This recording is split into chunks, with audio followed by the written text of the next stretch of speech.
नमस्कार, आपलं खूप खूप स्वागत आहे आई बाबाच्या स्पेशल रेसिपीमध्ये। आज आम्ही आपल्यासाठी घेऊन आलो आहोत पावसाळा स्पेशल कोबीची कुरकुरीत भजी बनवण्याची सोपी रेसिपी। तर चला सुरू करूया।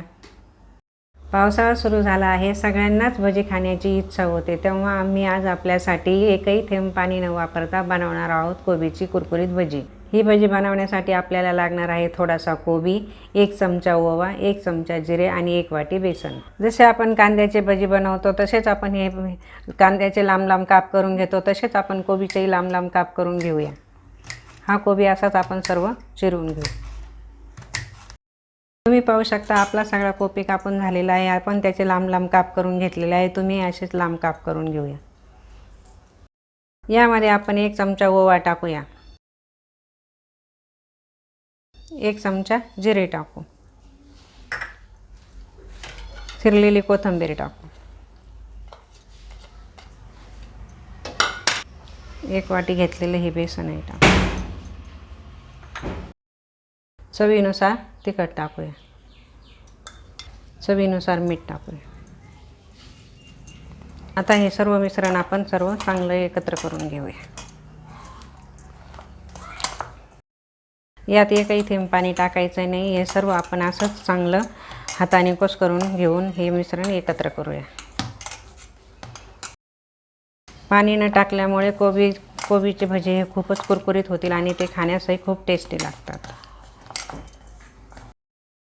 तुम्ही पाहू शकता हे मिश्रण आपण चांगलं 2 ते 3 मिनिटं कुस्करून घेतल्यामुळे हे पूर्ण एकजीव झालेलं आहे। आता आपल्याला याचे भजे टाकण्यासाठी हे सर्व हे होईल, त्यासाठी आपण यामध्ये 1 चमचा तेल टाकूया।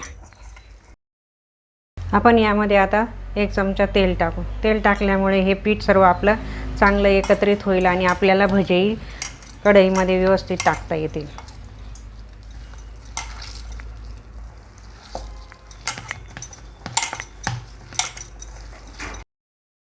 कोबीची भजी बनवण्यासाठी आपलं सर्व पीठ व्यवस्थित भिजून झालेलं आहे। आता आपण भजी तयार करून घेऊ। त्यासाठी आता आपण गॅसवर कढई ठेवूया। भजी तळण्यासाठी आता आपण कढईत तेल टाकूया। हे तेल चांगलं गरम होऊ द्यायचं आहे, नंतर आपण भजी तयार करू। आपलं तेल गरम झालेलं आहे, आता यामध्ये आपण हे भजी टाकूया।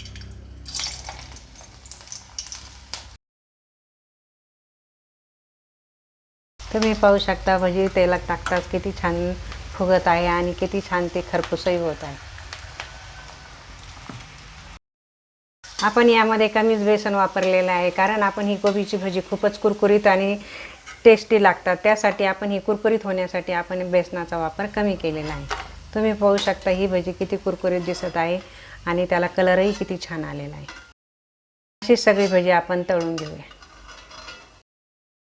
काही लोकांना कांद्याची भजी आवडतात तर काही लोकांना मिरचीची भजी आवडतात, पण तुम्ही कोबीची भजी एकदा बनवून तर पहा आणि त्याची टेस्टही घ्या।